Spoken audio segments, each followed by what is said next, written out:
देखिए, भूमि एवं राजस्व विभाग के द्वारा अगले 6 महीने के लिए जमीन सर्वे का काम जो है वो रोक दिया गया है। और यह बड़ी जानकारी जो है वो खुद दिलीप जायसवाल ने दी थी। और इसका कारण भी रहा है कि देखिए, जैसे जैसे रैयत अपने दस्तावेज निकालने के लिए अंचल कार्यालय जाते थे तो उनसे काफी बड़ी मात्रा में पैसे की डिमांड की जाती थी।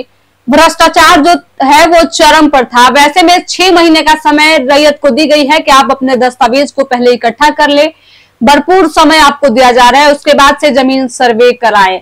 लेकिन देखिए, जैसे जैसे अपने खेतों की रसीद और खेतों का जो भी दस्तावेज होता है वो निकालने के लिए पहुंच रहे हैं तो कई ऐसे खुलासे हो रहे हैं जो आपको काफी परेशान कर सकता है। आप सोचने पर मजबूर हो जाएंगे कि आखिरकार इतना बड़ा घोटाला जमीन को लेकर कैसे हो जाता है बिहार में। देखिए, सबसे पहले हम बात कर लेते हैं रजिस्टर 2 को लेकर। जब लोग अपने दस्तावेज को खोजने के लिए पहुंच रहे कार्यालय तो ऐसे में देखा जा रहा है कि रजिस्टर 2 में जमीन किसी और का है, रजिस्ट्री किसी और के नाम पे हुई है।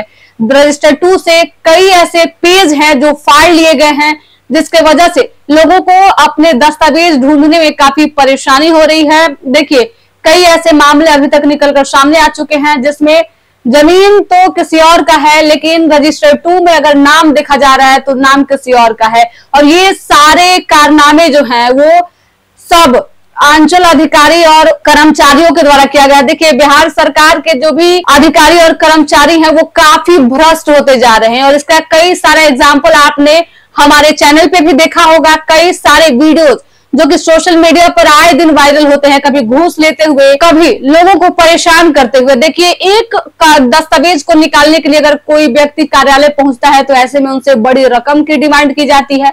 इसके बाद से काफी लंबा समय भी लिया जाता था और इसी सब को देखते हुए भूमि एवं राजस्व विभाग ने यह बड़ा फैसला लिया है कि लंबा समय दिया जाएगा ताकि लोग अपने दस्तावेज को सही समय पे, सही टाइम पे जो है वो निकलवा सके। लेकिन देखिए, ऐसे में आखिरकार रैयत क्या करे? जो दस्तावेज है, उनके जमीन के जो कागजात है उस पे नाम किसी और का है, जमीन किसी और के नाम पे है। ये देखिए, काफी लंबे समय से जब लोग रजिस्ट्री करा लेते हैं तो निश्चिंत हो जाते हैं कि जमीन जो है हमारे नाम पे अलॉट हो गई है। अब लोग उस जमीन पे अपना कारोबार शुरू कर देते हैं या फिर जिस निजी कारण की वजह से वो जमीन लिया जाता है वो कार्य उस पर शुरू कर दिए जाते हैं। लेकिन देखिए, बड़ा खेल, बड़ा घोटाला जो है वो जमीन मामले में निकल कर सामने आ रहा है। जब रैयत अपने जमीन के दस्तावेज के लिए, रसीद कटाने के लिए या फिर रजिस्टर से अपनी जानकारी लेने के लिए पहुंच रहे हैं कार्यालय तो ऐसे में ये सारी चीजें निकल कर सामने आ रही है कि जमीन किसी और के नाम पे रजिस्टर्ड कर दिया गया है। वहीं कई लोगों के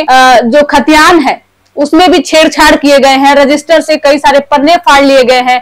ऐसे में जमीन का जो भी कागजात है वो कार्यालय में भी सुरक्षित नहीं है, लोग काफी परेशान हैं। ऐसे में जब कार्यालय में भी जमीन के कागज सुरक्षित नहीं है तो आखिरकार जमीन के कागजात के लिए लोग कहां जाएं? हालांकि बिहार सरकार ने इसके लिए एक ऐप भी बनाया है जिसमें आप अपनी सारी जानकारी को सबमिट करेंगे और उसके बाद से आपको सारे कागजात आपके मिल जाएंगे। लेकिन इस ऐप में भी कई सारी गड़बड़ियां देखने को मिल रही है। आप जब अपना सारा डॉक्यूमेंट, सारी जानकारी उसमें डालते हैं तो कई बार सर्वर की प्रॉब्लम देखने को मिलती है, तो वहीं कई बार वहां भी दस्तावेज में हेराफेरी देखने को मिल रही है। अब देखिए, जमीन सर्वे का काम बिहार सरकार इसलिए शुरू की थी ताकि जल्द से जल्द बिहार से जमीन विवाद खत्म हो जाए, लेकिन विवाद तो चरम पर है, लगातार विवाद बढ़ते ही जा रहा है। कभी जमीन सर्वे को लेकर घर में विवाद हो जाता है तो कहीं लोग परेशान हैं कि आखिरकार अपने कागजात कैसे निकालें। तो अगर आप भी जमीन सर्वे के लिए अपने कागजात निकलवाने के लिए अगर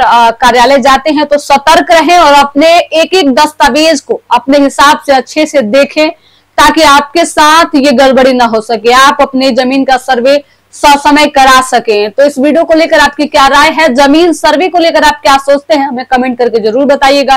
बिहार के तमाम छोटे बड़े खबरों के लिए हमारे यूट्यूब चैनल संक्षिप्त को सब्सक्राइब कीजिए, फेसबुक पेज को भी फॉलो कीजिए। धन्यवाद।